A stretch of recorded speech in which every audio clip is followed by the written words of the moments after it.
This is the Fifth Estate Winning Headlines, your media police post. In this segment, we summarize some of the headlines that you might have missed this morning. But we also take a look at the political pieces that we call cartoons in this country.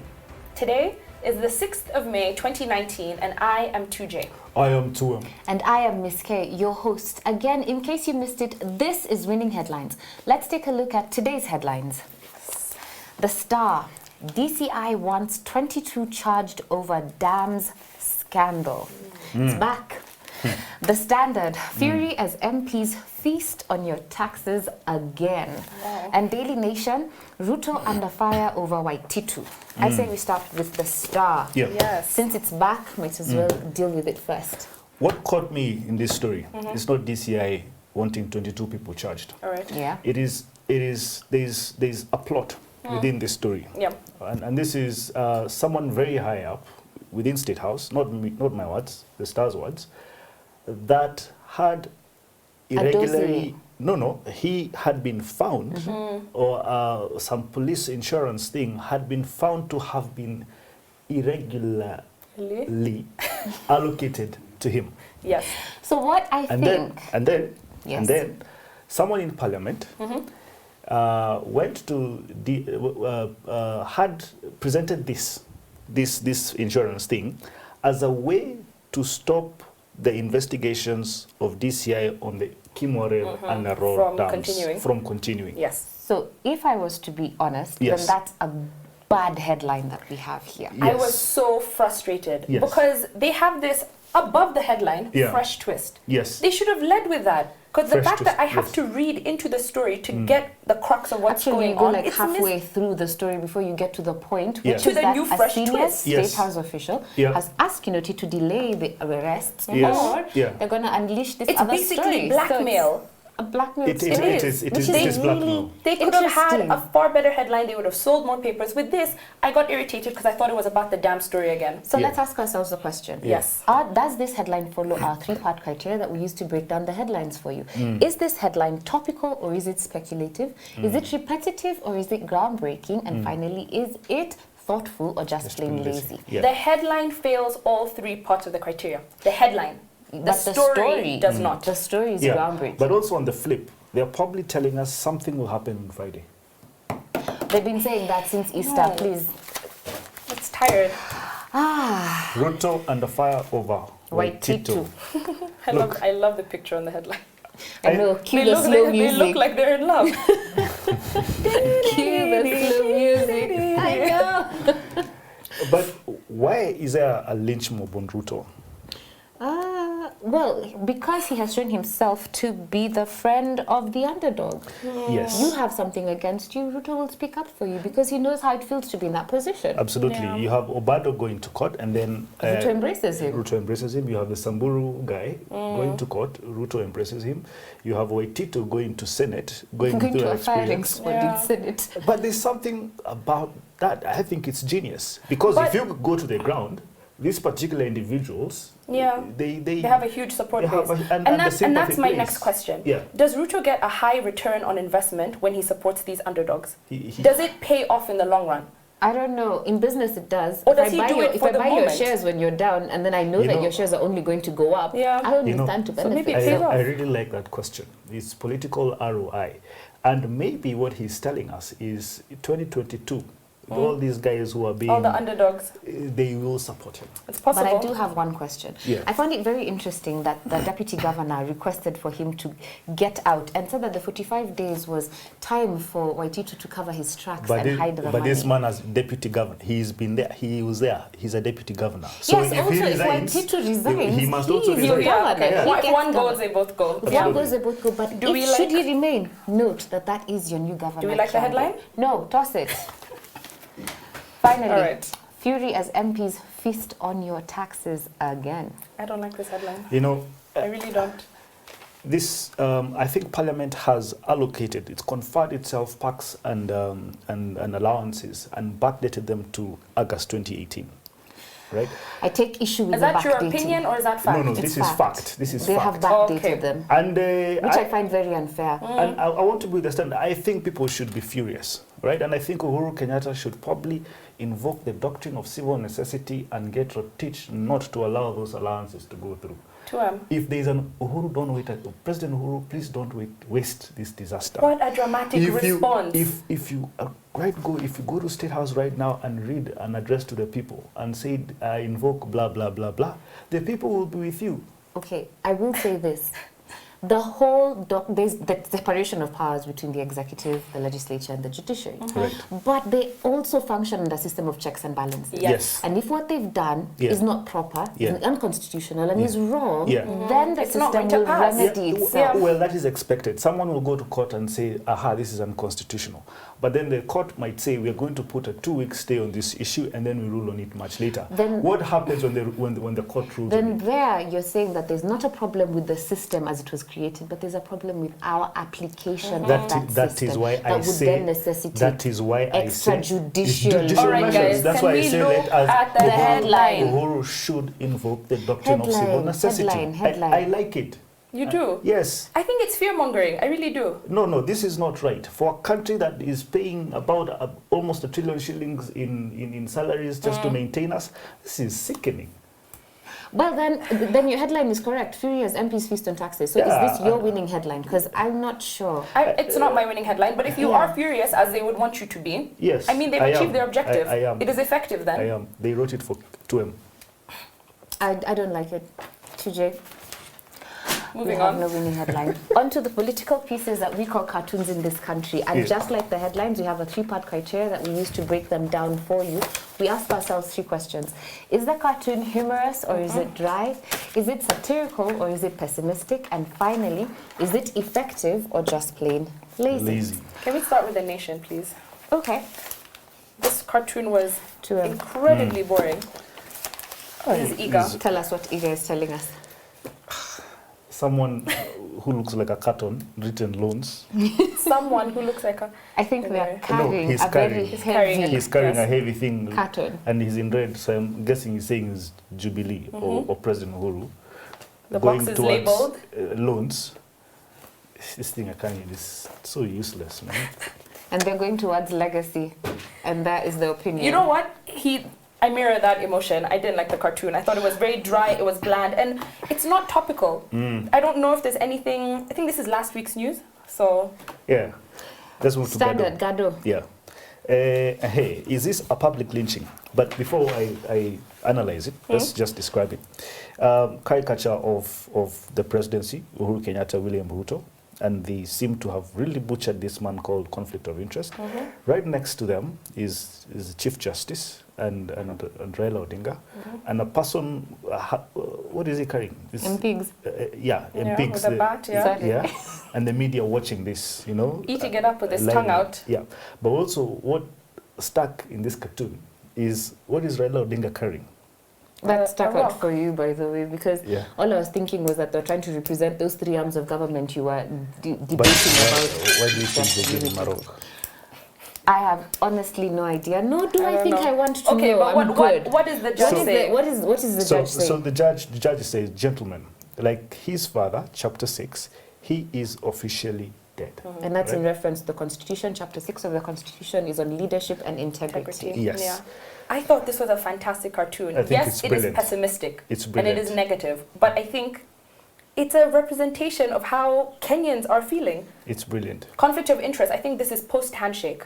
Conflict of interest is no longer an issue. People Yes. don't care that they're in bed together, that they're in the mud together. Yeah. Or Integrity even if they're mentioned in issues that contradict with the public office that they hold, or the, I don't know, I guess, No, I totally agree with this. I think Totally agree with the this. most salient part for me was the media standing behind, watching Seeing this, it, feeding us this information while his tongue eating is it up. They're salivating He's- over this drama. He's enjoying the drama. Yeah, Okay, I say we bench it. agreed. Bench Okay. it, let's see what the Star has. This one I love. And one person in particular looks exactly like this caricature. But let me describe it. Wait, just describe it. Context of this is what happened in Kilifi. Tell me the cartoon before you give me the context. So you wait. What MP for, I don't know where, Aisha Jumwa, she went and grabbed a mic from Edwin Sifuna. Well, she was also the master of ceremony yes. at that funeral. Yes, but she grabbed the mic because she did not like what he was talking about. But he was at a funeral of Mombasa Deputy Governor, William Kingi. Yes, William Kingi's father, sorry. Right? Now, the context of this is they're standing on a coffin. And they are washing their linen in public. Airing their dirty laundry. Yes, and Dula's Ozone, sorry, he says we want respect. And as they're washing it on top of a coffin. And it says ODM's dirty laundry. Yeah, and I would also agree note with who's holding whose laundry. They're holding each other's. There's assumption that they're holding each other's. This has been my problem with Ozone from the beginning. His captions are too literal. You don't I think we get it. You know, he didn't need to say anything. You don't need to say he it. just have drawn them, put them on top of that coffin. I think part of satire is being subtle. Yes. And I think there's no subtlety here. Yeah. It is a good cartoon though when you consider the context. Okay, so then what we say about Ozone versus Gado? The death of conflict of has it. Gado has it for me. Gado most definitely has it. Then toss this. Goodbye, Star. We have a winning cartoon. And what is our final thought? Final thought. And now our final thought. It is inspired by a book entitled Pedagogy of the Oppressed. Right? And it's written by a writer called Paulo Freire. Or you wanted me to say Freire? No, please do not massacre his name. You can say whatever you want to say. And Paulo Freire argues that the reason the poor are ignorant and lethargic is because of economic, social, and political domination. And this is because people have been kept in a box, or the masses, because of an educational system, right? An educational system that does not allow you to be conscious enough to realize your potential power, right? June, you want to elaborate, or who wants to go? I think Tuje will do it, but as she's doing it, could you please bring us a copy of the book? Today we do have a copy. Very true, from Prof's library. Yeah. So, pedagogy. Pedagogy. We will trip over this word, bear with us. Pedagogy of the Oppressed, yes, Paulo Freire. Yeah. And this book talks about critical pedagogy. Pedagogy, right? Yeah. So we're going to define some terms before we get into this. So pedagogy, is the theory and the study of teaching. Right. So if you were to use the word in a sentence, you would say this teacher has a pedagogy, which means that they have a theory of teaching. Yeah. So a teacher would say, this is the way I like to teach. I like to be interactive. I like to be passive, whatever it might be. Yeah. Okay. And then oppression, of course, is prolonged, cruel, or unjust treatment, or the exercise of overused power. Yes. Okay. So what is then the pedagogy of in the this oppressed? context, he's talking about education, right? So the oppression that might come out of education. Yes. So what he does, why he calls it critical pedagogy, is that he's trying to critique the traditional forms of education. Yeah. So he likes to talk about the approach to education that aims to transform oppressive structures by engaging people who have been marginalized. Yeah. So he says traditionally, education, which he calls banking education, the goal is to adapt people to their oppressive conditions. Yeah.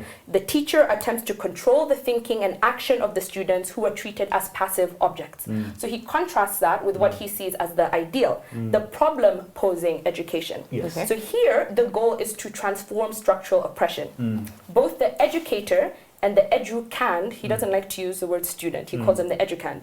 They both teach and learn from each other in an equitable and reciprocal relationship. Yeah. I'd like to note, it's heavy. as a person who has gone through the 844 system, I really struggle to see how it follows what Paulo Freire is saying. In fact, it conforms to what he was calling banking hall education. I came to school because I was stupid. The teacher knew everything. I would sit there and be taught. And you submit. I submit to the knowledge of the teacher. I did not question. I was not allowed to question, actually. Not that I did not question, because I did question in my mind, and this is why I still sit here. Yeah. But I was not allowed to question what he said. I was not allowed to question how he thought. And I was if you not allowed did, to question you were met with resistance.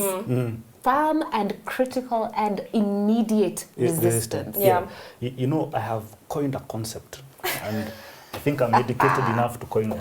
Right? Okay. And all right. It is called pedagogy, not of, but for the fourth estate. right?